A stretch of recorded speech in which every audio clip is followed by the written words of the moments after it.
आसान है। Please help.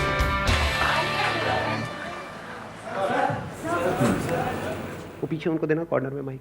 Sir मुझे ये पूछना है कि लाइफ में हम जो भी करते हैं, लाइक स्टार्टिंग से मैंने जो भी आज तक किया है मैंने अपनी मर्ज़ी से किया है। लाइक लोगों से कभी मुझे इतना इफेक्ट नहीं हुआ, बट कभी लाइफ में ऐसा लगता है, ऐसा टाइम भी आता है कि आप लोगों से इफेक्ट होना शुरू हो जाते हैं बातें जानने के बाद भी, सारे मोटिवेशनल वीडियो, इंस्पिरेशनल वीडियो सुनने के बाद भी। जैसे कि मेरे साथ अब हुआ है, like I took surgery right now. तो उसके बाद जैसे ही मैंने सर्जरी में एंट्री करी, वहाँ पे लाइक मेल प्रीडोमिनेंस ज़्यादा है and I am the girl जिसने सर्जरी चूज़ किया अपनी मर्ज़ी से, अपने पेरेंट्स के अगेंस्ट जाके। बट अब मैं इतनी ज़्यादा इफ़ेक्ट हो गई कि मैंने डिसाइड किया कि मैं छोड़ दूंगी सर्जरी, बिकॉज वहाँ पे जितने भी मेल्स थे दे यूज्ड टू से, अरे तू सर्जरी ले रही है यार, तू कहाँ आ गई, गो फॉर डर्मा, डर्मा के लिए जा, गायनी के लिए जा, सर्जरी क्यों लिया।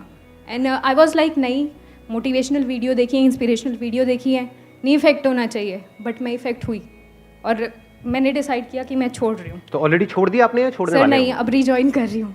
अच्छा। Still I maintain my patience. I was like कि नहीं, चाहे कुछ भी है, कमिटमेंट किया है, करना है। बट आई वॉन्ट सोल्यूशन कि कभी लाइफ में ऐसा हो ही ना कि हमें चीज़ें छोड़नी पड़े, वहीं पे हम समझ जाए, वहीं पे हम संभल जाए, क्योंकि आई टुक 3 months ये चीज़ समझने के लिए। ये जो आपने बात कही कि भाई सर्जरी में मेल डोमिनेंस बहुत ज़्यादा है इसके अंदर, Yes, sir. तो ये कोई थियोरेटिकल बात नहीं है, ये प्रैक्टिकल है। ये सब अगर थियोरेटिकल होती तो हम इग्नोर कर सकते थे। आप समझ गए मेरी बात, कि अगर ऐसी हवा में कोई बात कोई बोल रहा है कि मतलब मान लो आप मोटे नहीं हो और आपको कोई मोटा मोटा बोल रहा है तो फर्क नहीं पड़ता ना। अगर तब भी फर्क पड़ रहा है तो बेवकूफ़ कौन है, वो है बोलने वाला या आप हो? आप हो बेवकूफ़। बट ये बात थियोरेटिकल नहीं है, ये रियलिटी पे बेस्ड है। यहां पर ये नहीं है कि वो लोग क्या कह रहे हैं, पॉइंट ये है कि रियलिटी यही है। अब ऐसी सिचुएशन में हम क्या करें? फॉर एग्जाम्पल, आप एक ऐसे बैकग्राउंड से हो जहां पर आज तक किसी ने बिजनेस नहीं किया है। आपके जो पेरेंट्स हैं उन दोनों ने ही या उनमें से किसी एक ने सिर्फ जॉब करी है। अब ये कोई थियोरेटिकल बात नहीं है। अगर आपके पेरेंट्स आपको कह रहे हैं कि भाई तुम बिजनेस मत करो, हमारे को किसी को ABCD भी नहीं पता है बिजनेस की, ये कोई झूठ नहीं है, ये वो सिर्फ कह नहीं रहे हैं और आप अपने आप को कहो कि नहीं मेरे को इससे फर्क नहीं पड़ता है। ये रियलिटी है। बिल्कुल ऐसा है जैसे आप जा रहे हो छलांग मारने के लिए किसी स्विमिंग पूल में, गहरे पानी में, और कोई आपको आकर के कह रहा है कि बेटा मुझे भी तैरना नहीं आता है, तुम्हें भी नहीं आता है, थोड़ा संभल के। तो आपको यहां पर ये नहीं करना कि मेरे सेशंस देख करके कहो कि मेरे को फर्क नहीं पड़ना चाहिए कि दुनिया क्या कह रही है। सब कह रहे हैं मत कूद मत कूद, लेकिन मैं तो कूदूंगा, मैं मोटिवेटेड हूं, मैं चार्जड अप हूं, मैंने बहुत सेशंस देखे इस बंदे के। और आप जाओ जाकर के सीधा गहरे पानी में छलांग लगा दो, क्या होगा? मेरा कोई सेशन काम आएगा? डूब जाओगे, मर जाओगे। तो अब ऐसी सिचुएशन में क्या किया जाए? दोनों में फर्क समझ आ रहा है ना? कि एक है, मैं बोलता हूं सबसे बड़ा रोग क्या कहेंगे लोग। प्रॉब्लम क्या है, ज्यादातर लोग मेरी बातों को लिटरली ले लेते हैं कि एक बात पकड़ी और उसको हर सिचुएशन में अप्लाई कर दिया। ऐसा कभी नहीं होता है। आपको पहले समझना पड़ेगा मैं किस कॉन्टेक्स्ट में बोल रहा हूं। सबसे बड़ा रोग क्या कहेंगे लोग, जहां पे वो सिर्फ बोलने के लिए बोल रहे हैं या आपको नीचे गिराने के लिए बोल रहे हैं या फिर हवा में बातें कर रहे हैं, जिन बातों का कोई सर पैर नहीं है। लेकिन अगर कोई इस लेवल की बात कर रहा है जो लॉजिकल है, प्रैक्टिकल है और रियलिटी पे बेस्ड है, तो आपको वहां पर रुकना है, आराम से समझना है कि वो जो बंदा बात कह रहा है, फिर वापस से रीस्ट्रक्चर करना है अपने माइंड को और प्लान करना है कि अब मैं उस काम को करूं या छोड़ूं। Make sense? हाँ। तो अब इस सिचुएशन में क्या किया जाए, ध्यान से समझना। देखो, अब अगर वो कह रहे हैं कि सर्जरी में तुम क्यों आ गई, क्योंकि उसके पीछे आप ये सब शेयर करना चाहते हैं कैमरे में? कोई दिक्कत नहीं है, ठीक है। तो वो इस वजह से कह रहे हैं क्योंकि ये रियलिटी है। तो अब क्या किया जाए वहां पर? एक ऑप्शन तो ये है कि जो अभी करंट रियलिटी है हम उसके हिसाब से चलें। करंट रियलिटी क्या है कि भाई फीमेल्स का डोमिनेंस कहां पर है, मान लो गायनेक में है, सर्जरी में कम है। तो इस करंट रियलिटी को समझ करके एक तो हो सकता है कि हम इसी के हिसाब से एक्ट करें कि अब वो ये क्या डिसीजन लें कि इसको छोड़ करके मैं अब गायनेक में जा रही हूं। बट वहां पर भी एक दिक्कत है, ध्यान से अगर आप समझोगे तो। करंट रियलिटी में क्या दिक्कत है, वहां पर कंपटीशन बहुत ज्यादा होगा। क्योंकि सब वही कर रहे हैं। आप उनसे अलग जैसे ही कुछ करोगे तो इनिशियली आपको चैलेंजेस आने ही आने हैं। अब यहां पर आप क्या कर सकते हो, जहां से आपकी एनर्जी और बढ़ जाएगी। इस रियलिटी को आपने देखा, समझा और अपने आप को बोला कि अब तो मैं यही करूंगी। क्यों करूंगी?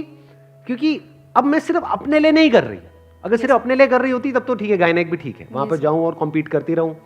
लेकिन अगर मैं यहां पर सर्जरी में, जो कि आज की डेट में रियलिटी ये है कि करंटली मेल डोमिनेटेड है, लेकिन अगर मैं वहां पर जाऊं और कुछ ऐसा कर दूं जो कोई सपने में भी करने का नहीं सोच सकता आने वाले 10 साल बाद, तो क्या होगा आने वाले 10 साल बाद? क्या आपके जैसी और जितनी भी फीमेल्स हैं उनके लिए एक रास्ता खुलेगा या नहीं खुलेगा? एग्जैक्टली। तो यहां से एक एनर्जी अलग लेवल की मिलती है। अब यहां पर आप डिनाई नहीं कर रहे रियलिटी को, यहां पर आप कह रहे हो कि ठीक है रियलिटी है, बट इस रियलिटी को बदला जा सकता है। और कौन बदलेगा? मैं बदलूंगी। अब जब मैं इसको बदलने के बारे में सोचूंगी या इसको एक्चुअल में बदलूंगी तो क्या होगा वहां पर? प्रॉब्लम्स। क्या आराम से हो जाएगा सब कुछ? चैलेंजेस आएंगे? कितने चैलेंजेस आने वाले हैं? बहुत चैलेंजेस आएंगे। तो मेंटली आपने अपने को क्या बोला? I am ready for all these challenges. क्योंकि इतने सारे चैलेंजेस ओवरकम करने के बाद में एंड में जो सक्सेस मिलेगी वो सक्सेस लाख गुना ज्यादा मीनिंगफुल होगी उससे कि अगर मैं बिना किसी चैलेंजेस के जा करके थोड़ी बहुत कहीं पर सक्सेसफुल हो जाऊं। Now this success is not just meaningful for me but for the world as well. तो आपकी एक लार्जर विजन आ गई यहां पर। जैसे फॉर एग्जाम्पल अगर आप ऐसे किसी बैकग्राउंड से हो, अभी जो मैंने एक और एग्जाम्पल दिया था कि जहां पर आपके जो फादर मदर हैं उन्होंने सिर्फ जॉब करी है और बिजनेस के नाम से ही डरते हैं, तो एक पर्सपेक्टिव तो ये हो सकता है safe and secure tried and tested path कि ठीक है मैं भी जॉब ही कर लेता हूं, वो भी खुश मैं भी खुश, इसमें कोई बुराई नहीं है। बट ये भी हो सकता है कि आपके अंदर से बहुत स्ट्रांगली आ रहा हो कि नहीं मुझे करना है। तो अब आपको मेंटली ये प्रिपेयर्ड रहना है कि ये कोई हलवा नहीं है। जैसे ही मैं बिजनेस करने के बारे में सोचूंगा मेरे को बहुत ज्यादा चैलेंजेस आने वाले हैं उस बंदे के कंपैरिजन में जो बिजनेस बैकग्राउंड से है। लेकिन इन सारे चैलेंजेस के बाद में जब मैं सक्सेस को अचीव करूंगा तो सिर्फ वो सक्सेस मेरे लिए मीनिंगफुल नहीं होगी, मेरे जैसे और भी जितने भी मेरे भाई बहन हैं, वॉट एवर मेरे रिलेटिव्स हैं, मेरी पूरी फैमिली बैकग्राउंड में दूर दूर तक सबके लिए रास्ता खुल जाएगा। इस पूरी दुनिया के लिए एक रास्ता खुल जाएगा। जो दुनिया में लाखों लोग ये सोचते हैं और यहीं पर सोच करके रुक जाते हैं कि अगर आपका फैमिली बैकग्राउंड ऐसा है तो आप ये नहीं कर सकते, उनके लिए भी एक रास्ता खुल जाएगा। इनफैक्ट बड़ी सक्सेस उसी को बोलते हैं जहां पर रियलिटी को किसी बंदे ने चेंज किया है। मजा उन्हीं की कहानियां सुनने में आता है। फॉर एग्जाम्पल ये जो आपने अभी बात बोली कि भाई ये जो गायनेक है that is a female dominated profession, तो अगर उसमें आपने कुछ थोड़ा बहुत अचीव कर भी लिया तो क्या वो स्टोरी इंटरेस्टिंग है किसी के लिए? Because that was expected from you. सब एक्सपेक्ट कर ही रहे थे, बल्कि अगर आपने वहां पे अचीव नहीं किया तब लोग बोलेंगे ये क्या है, हाँ जो सब करते हैं वो भी तू नहीं कर पाई।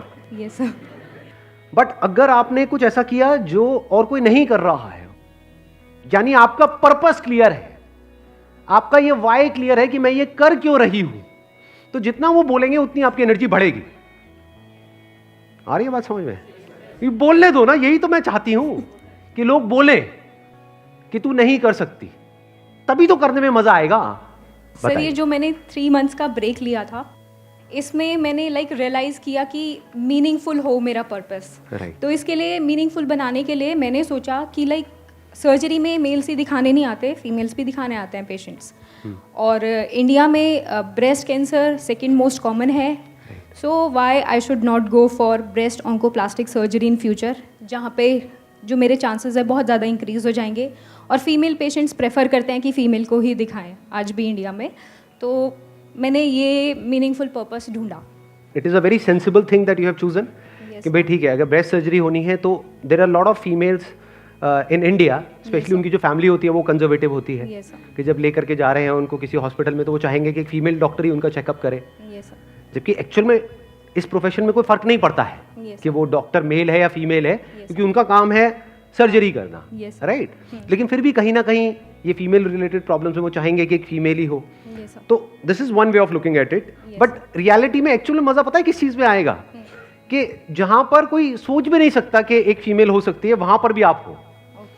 मान लो कोई अगर एक मेल्स हैं वो फीमेल्स की सर्जरी कर सकते हैं, तो आप मेल्स की क्यों नहीं कर सकते? एग्जैक्टली। मेल्स के बॉडी पार्ट की क्यों नहीं कर सकते? Why not?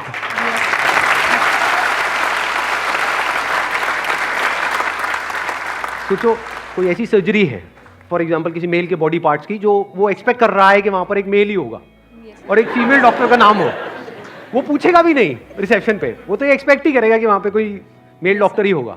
और वो जाए और जाकर के एकदम से नाम देखे तब भी उसको यकीन ना हो, वो कहेगा हाँ हो सकता है, मतलब जैसे होता नहीं है, कुछ ऐसे नाम होते हैं जो दोनों में मेल फीमेल में चलते हैं, लेकिन वो जैसे ही आपको देखे तो उसको शौक लगे। तो जितनी बार आपको उसको बंदों को ये शौक लगेगा उतनी बार आपको मजा आएगा।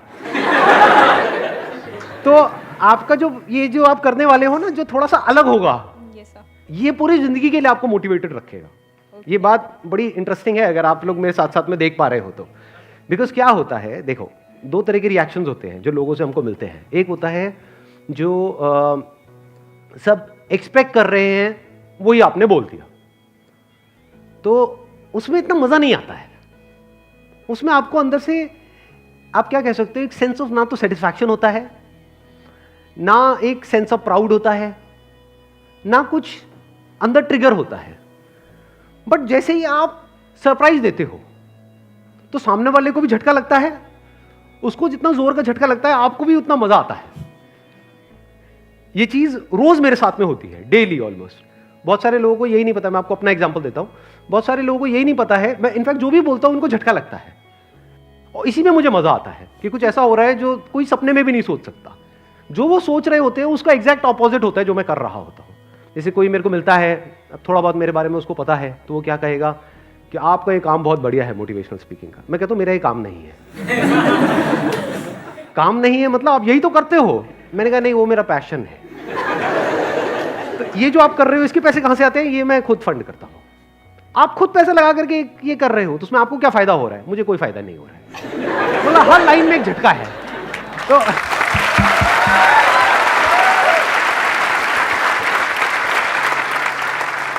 हर लेवल पे एक झटका लगता है, उसी में मजा आता है।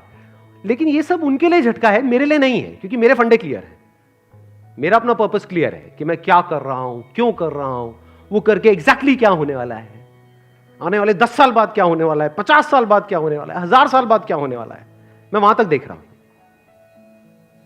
तो मेरे फंडे बिल्कुल क्लियर है, आंसर्स बिल्कुल क्लियर है। कोई भी आएगा, बहुत लोग अप्रोच करते हैं, बहुत तरह तरह के, पता नहीं कहां कहां से, कि आप बोलो ना कितने पैसे लोगे। मैंने कहा तू भाई सब कुछ दे दे तब भी नहीं आऊंगा। समझे? तो मजा आता है खेल में, नहीं तो बंदा फिसल जाता है। जैसे फॉर एग्जाम्पल यहां पर आई एम श्योर कि जैसे आप लोगों से मैं पूछूंगा कि हाँ भाई ये करना चाहते हो, आप कहोगे कि नहीं मैं ये काम तो बिल्कुल भी नहीं करना चाहता। अच्छा ठीक है, 20,000 रुपये महीने का मिलेगा। नहीं मैं नहीं करना चाहता। 50,000 रुपये महीने का मिलेगा। एक मिनट सोचना पड़ेगा। लाख रुपए महीने का मिलेगा। सर करो ना, बताओ ना क्या नहीं।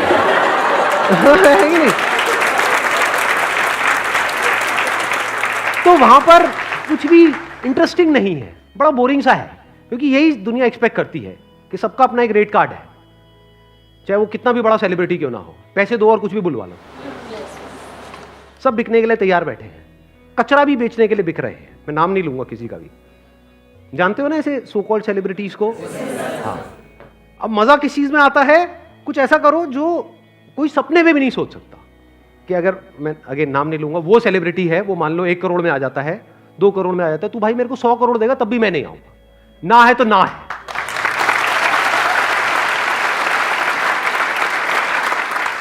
मजा इसमें है कि आप कुछ ऐसा करो जो थोड़ा सा, अगर बहुत ज्यादा नहीं भी तो थोड़ा सा दुनिया से कुछ अलग हो, या जो आपसे एक्सपेक्ट किया जा रहा है उससे थोड़ा सा अलग हो। फॉर एग्जाम्पल आपका फैमिली बैकग्राउंड बहुत ही कंजर्वेटिव है, तो वहां पे सब आपसे एक्सपेक्ट कर रहे हैं कि आपकी इस एज के बाद में आपकी शादी हो जाएगी, उसके बाद में बच्चे हो जाएंगे, ये हो जाएगा वो हो जाएगा। इंडिया में यही चलता है। मैं ठीक कह रहा हूं गलत कह रहा हूं? इसके बावजूद भी अगर आप कुछ कर जाओ तो कुछ मजा आएगा, नहीं आएगा?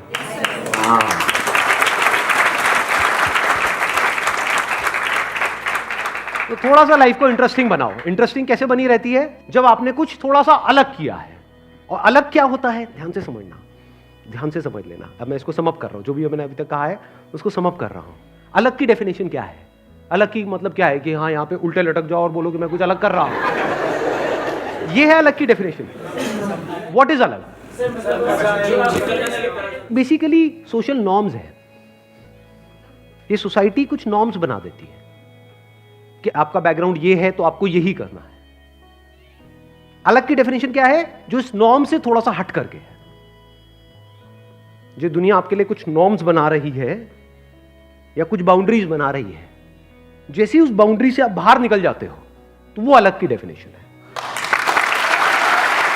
Wish you all the best, thank you so much for coming.